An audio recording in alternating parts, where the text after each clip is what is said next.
मुनि महात्मा गण राम जी के सामने विरोध दर्ज करा रहे हैं। प्रभु, जो गति योगेंद्र अमलेंद्र मुनि महात्माओं को प्राप्त नहीं होती है, वो गति आपने मारीच को कैसे दे दिया। अंतर प्रेमतासु पहचाना, मुनि दुर्लभ गति दीन सुजाना। मुनियों ने प्रश्न किया है राम जी से अध्यात्म रामायण में कि मारीच को ऐसी सुंदर गति कैसे प्राप्त हुई। तो उत्तर दिया है राम जी ने, तुम इसको साधारण समझते हो। अंतर प्रेम तासु, इसके हृदय में अंतरकरण में मेरे प्रति प्रेम है। देखो, यही तो राम जी का स्वभाव है। अरे प्रेम का भास भी हो, प्रेम नहीं प्रेमाभास भी हो, तो राम जी उसे स्वीकार कर लेते। कौन ऐसा संसार में जीव है जिसको राम जी प्रिय न हो। गोस्वामी जी ने तो लिख दिया, असको जीव जंतु जग माही, जहि रघुनाथ प्राण प्रिय नाही। ऐसा कौन सा जीव है जिसे राम जी प्रिय न हो। जड़ चेतन सबको राम जी प्रिय। राम कौन? भाई सच बताओ, आनंद किसको प्रिय नहीं है? सबको आनंद चाहिए। गधे को धोबी मारता है, गधा भागने लगता है। गजब का एक्सीलेटर है कि नहीं? डंडा उठाओ, गधा भागने लगेगा। और सबसे मूर्ख जीव गधा को माना जाए, उसका नाम है गधा। गधा, गधा बोल देते हैं छत्तीसगढ़ में, उसका नाम क्या है? गधा। गधा का अर्थ क्या होता है जानते हो?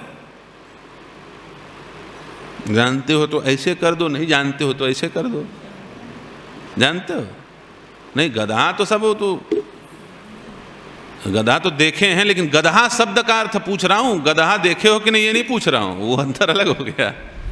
गधा शब्द का अर्थ, गधा का मतलब होता है व्याकरण में, विद्वान गण व्याख्या करते हैं, ग माने विपरीत, ग माने गलत। ग किसका परिचायक है? गलत, विपरीत का। और धा किसका द्योतक है? बोले धी ध धा। धी माने बुद्धि। धी माने क्या होता है? बुद्धि। आप लोग ऐसे नहीं समझोगे। किसी के ठीक, दूर से रख दीजिए वहीं। हाँ ठीक। किसी के बेटी का विवाह किसी के बेटे के साथ हो जाए, तो जिसकी बेटी है और जिसका बेटा है, वो दोनों क्या बन जाते हैं? वो तो पति पत्नी बनते हैं, लेकिन वो दोनों क्या बन जाते हैं? समधी। समधी बन जाते हैं ना। सम माने बराबर और धी माने बुद्धि। उन दोनों की बुद्धि मैच कर गई, हाँ हमारे लायक हैं, रिश्ता जुड़ गया। सम बुद्धि के कारण समधी हो गए। धी माने बुद्धि, और उसी का तिति चरण धा। धा माने भी बुद्धि और ग माने विपरीत। जिसकी बुद्धि विपरीत हो उसी को गधा कहते हैं। गधा का दिमाग उल्टा होता है। गधा का दिमाग उल्टा होता है, वो सब उल्टा पुल्टा समझता है। गधे का एक नाम है बैसाख नंदन। उसको बैसाख नंदन का, उसका नाम श्रावण नंदन नहीं है, उसका नाम बैसाख नंदन। पूरे इंडिया में, वर्ल्ड में जितने गधे होंगे देख लेना, सब के सब बरसात आते ही हाइपर टेंशन में दुबले हो जाते हैं।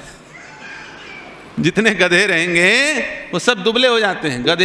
गधों की जो स्वास्थ्य वृद्धि है वो कभी बरसात में नहीं होती, वो दुबले हो जाते हैं गधे। और जैसे बैसाख का महीना आता है तो गधा बिल्कुल हेल्दी हो जाता है, हट्टा कट्टा तगड़ा हो जाता है गधा। गधे से पूछा, भाई जब घास ही घास है चारों तरफ मैदान में, सावन के महीना चारों तरफ बढ़िया वर्षा हो रही है और खूब हरियाली है, खाने के लिए खूब घास, तब तुम मोटे नहीं हुए। और जब सूखी सूखी घास भी नहीं बची, पूरा जमीन मैदान प्लेन, तब तुम कहां से मोटे हो गए? कौन सा ऐसा विटामिन है जो इसके कारण तुम मोटे तगड़े हो गए? गधा बोलता है, भैया सावन आते ही मैं टेंशन में पगला जाता हूं, दुबला जाता हूं। क्या? गधा जैसे ही घर से निकलता है और देखता है सामने 1 एकड़ का मैदान घास का, और चरना शुरू करता है। चरते चरते चरते चरते इस कोने से उस कोने पहुंच जाता है, और फिर लौट करके जब गधा देखता है तो पूरा मैदान हरा भरा। गधा को टेंशन हो जाता है, सुबह से लेके 6 बजे तक शाम तक मैंने घास चरा, लेकिन एक घास नहीं खाया, पूरा मैदान हरा भरा। दिन भर खाने के बाद भी उसको टेंशन है कि मैंने कुछ नहीं खाया, चिंता में दुबला हो जाता है। और बैसाख के महीने में 1 मुट्ठी घास नहीं मिलती, और गधा मैदान में निकलता है, बस घूम के चला आवे, और जब इस कोने से उस कोने पहुंचता है, मुड़ के देखता है गधा, ओह पूरा मैदान प्लेन। खुश हो जाता है गधा, पेट भर पानी पीता है, भैया हमने पूरा ग्राउंड साफ कर दिया, और मोटा हो जाता है। इसको कहते हैं विपरीत बुद्धि। गधा माने विपरीत बुद्धि।